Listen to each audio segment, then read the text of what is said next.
On Words on Hitz today, Monday, we're going to look at idiomatic expressions and their meanings. Now, we all know how idiomatic expressions can spice up our vocabulary and make our presentations sound richer, right? So an idiom is a phrase. In case you're wondering, you're hearing the word idiom for the first time, you're asking, what are idioms? Well, idioms are phrases or expressions that typically present a figurative, non-literal meaning attached to the phrase, right? So we're looking at idiomatic expressions today. Some expressions you could actually use to spice your conversations up, right? So the first one we want to look at is a bird in hand is better than two in the bush.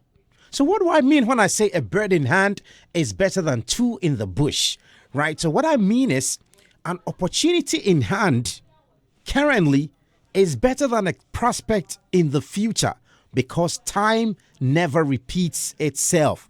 So an opportunity you have today is something you should take advantage of or grasp, and not to expect something that could happen in the future, right? Example, a detective apprehended the three criminals and refused to chase after the fourth one because she understood a bird in one hand is better than two in the bush.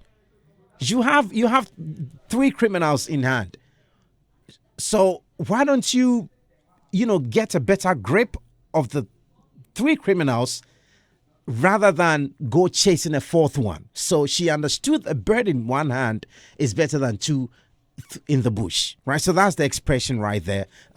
You could actually apply it in your case, in your context. It works, right? So the second one we want to look at today, I want to let you into, you probably know it or you will get into use it for the first time, is looking into your laurels. Looking into your laurels. What does it mean? The meaning is not to be lost in your achievement whilst losing sight of what is supposed to happen.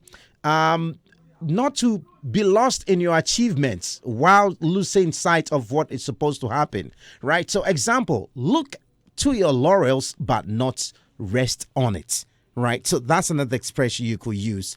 And our last but not least expression that I'd like to let you in today is by the skin of your teeth.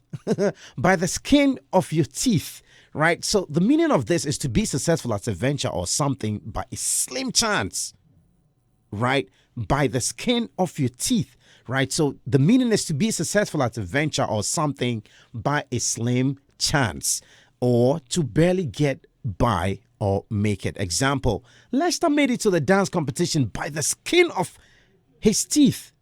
The audition gates were almost closed. It means he almost did not make it. All right, so that's by way of our Words on Hitz today. On the cruise control, we have learned by the skin of your teeth, we have learned looking into your laurels, and we have looked at a bird in hand is better than two in the bush. My name is Mercury Quay. I have more Words on Hitz for you on a cruise control tomorrow. This is Hitz.